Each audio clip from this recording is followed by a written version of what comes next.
You have a strong defense industry.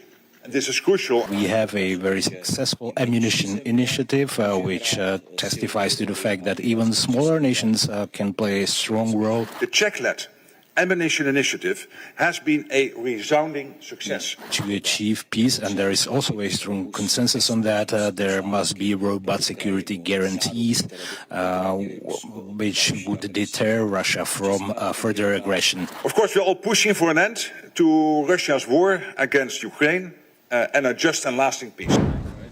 During a press conference in Prague, Czech Prime Minister Petr Fiala and NATO Secretary-General Mark Rutte hailed Czechia's transformation from free rider to reliable pillar in both European and NATO security.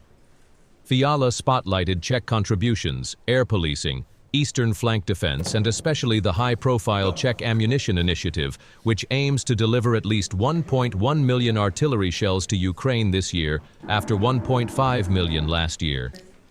The Czech defense budget will jump to 2.35% of GDP next year, and then up to 3% by 2030 and 5% by 2035, tied to new investments in F-35 jets, heavy armor, and modernizing production across the supply chain. The draft national budget, which we will approve soon, we have 2.35% for the next year.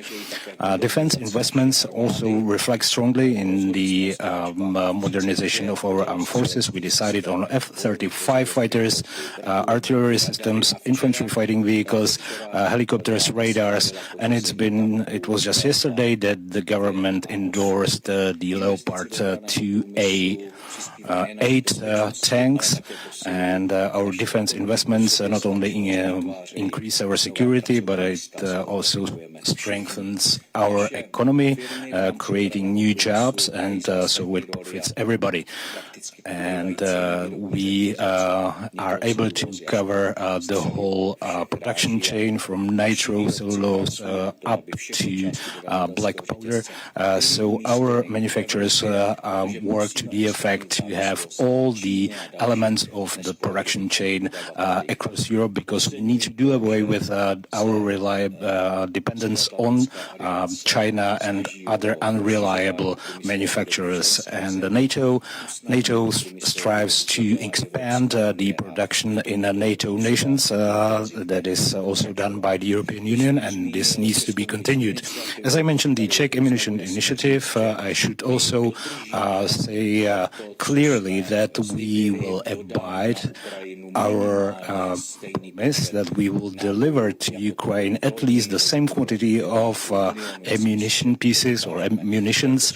Last year it was 1.5 million, and this year we have been able to deliver 1.1 million rounds, and it's clear that sufficient firepower in artillery continues to be one of the key elements of defense against the Russian aggression. We also continue the training of Ukrainian forces, and we are about to start the training of the Ukrainian F-16 pilots on our subsonic aircraft and simulators. Rutte called Czechia a key leader, helping NATO counter long-term Russian threats, praising its rapid arms manufacturing, successful ammunition deliveries, and commitment to pilot training for Ukrainian F-16 crews.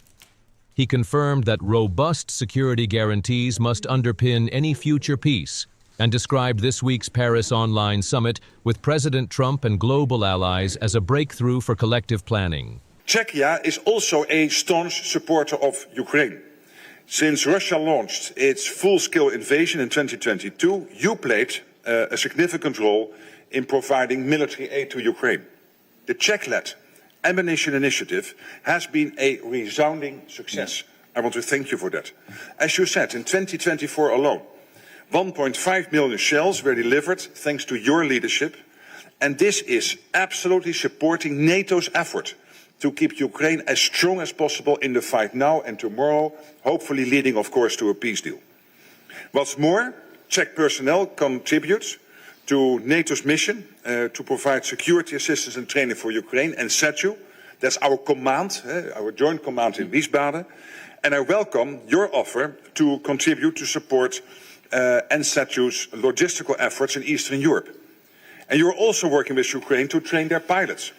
So all of this is making a real difference for Ukraine's security and therefore for our collective security.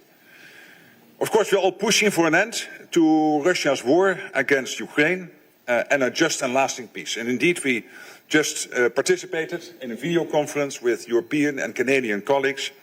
And this is all against the fact, because this started with President Trump breaking the deadlock with Putin, engaging with him, and therefore now for us to design the security guarantees as Europeans and Canada with the US to make sure that when talks start, the Ukrainian president knows that he has the full backing of the US, of Canada, the Europeans, all of us in NATO, but also countries outside NATO.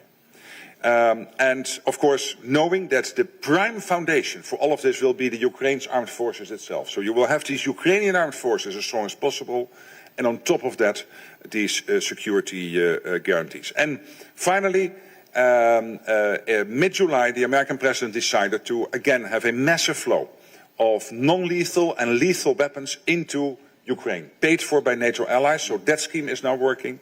Many countries are investing in Ukraine's defense industry. And of course, there are the bilateral projects.